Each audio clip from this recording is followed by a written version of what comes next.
wanted you to feel as if you came into a forest, as if you saw greens, you saw browns, you were entering a part of what we see all around us every day in Lincoln City. You'll notice that our colors change, our decor changes, and it goes from forest to water. And so you can see that progression along the hallway in Bob Gibson's photography. If you are a guest here with us at our inpatient area, you will see that you will have calming shades of blues in your room. We heard the community when they said, we want a community hospital. So how do you deliver a community hospital? You have to think about these things and like, how do you bring the outside in? How do you make Lincoln City folks feel at home when they come in? And our idea was to bring the outside in, to bring the components of the forest and of the water and the healing and soothing environment that we have right inside. So if you think about how Walt Disney, how Disney World or Disneyland works, right? You don't see the employees come to work. You don't see them put on their costumes. You don't see, like the food services and everything being made in the background. No sausage being made in the background. All you see is the presentation, right?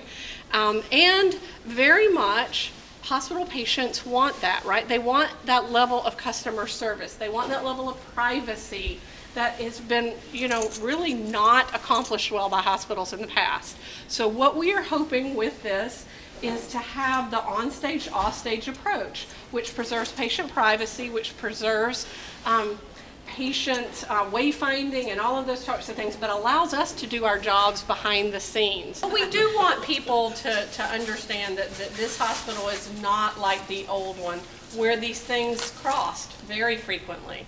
And so they will get a different level of care and privacy here in this hospital. In the old hospital, and in many old hospitals, you would have to go and find a lab, right? You would go and walk the hallways and find the lab. You would have a place that they pulled you into. You would have a phlebotomist room that you went into, and they would draw your blood there. Here, you go into one room. The phlebotomist would come in from the other side. They would care for you in the room. You have not moved. You have stayed in the same place. And this has simplified your care and taken it to the next level. And we're, again, accomplishing all of this through use of facilities, because you have to have these rooms that are built like this. You have to have the technology. We're using both voice badges to let the next person know when they're up, when they're on stage, when the next service needs to click into place, and then also a special touch screen that allows us to see, with that level of technology, who's in the room at any time, so we're never sticking our head in and saying, okay, who's in here, what do you need again? The barn door here is soundproof. I mean, so you can't be hearing conversations in the staff area. It's got this little window here that can be open and closed for privacy. There goes Dr. Ogden. So in an ideal world, you will come in here, you'll sit in your chair, and you won't have to leave for anything except some of our radiology procedures. This will be your ER room, your area, and the staff will enter as they need to service whatever your needs are. This is actually a video that we can turn on for the patient so we can watch them and keep them safe. And it sees every corner of the room, so it sees the room itself. How big of a problem is that for this hospital? Because we have a real crack thing going on, right? Meth thing going on here, a lot of drugs. Well, alcohol. The drugs, for an overdose scenario, that's more of a medical condition. Okay. But you're right, it can play a part in a mental health crisis. So if it's a medical patient and it's an overdose, we would take care of them in a normal setting, in a normal room. But if it's a mental health crisis and we're worried about them, then this room might be exactly what somebody needs to keep them safe until we can get them the help they need. Mental health is complex and it's complicated, and a lot of times people have multiple issues. They might have a substance abuse issue along with a mental health diagnosis, along with a suicidal ideation or attempt. So it's never as cut and dried as you think it might be. People are very complex. We are a vacation community, and we experience surges, especially in the summer.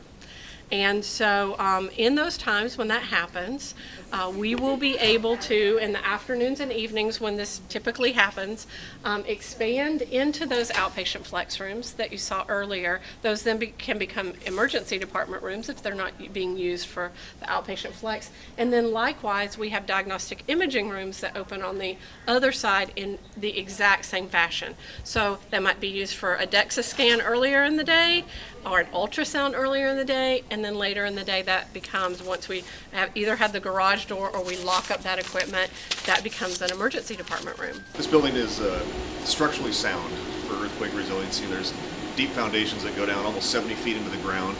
So if something was to happen, the building just stays in place. It'll be fully functional. There's generators on that side of the building for power outages to keep all the circuits going in here. In emergency, we have up to 4 days where it can run fully functional here at the hospital. On the outside, our materials management can come through and they can stock all of these supplies without entering the patient room. And then the nursing staff on this side can get all of the necessary supplies to take care of the patient. So the supplies are in the upper area here.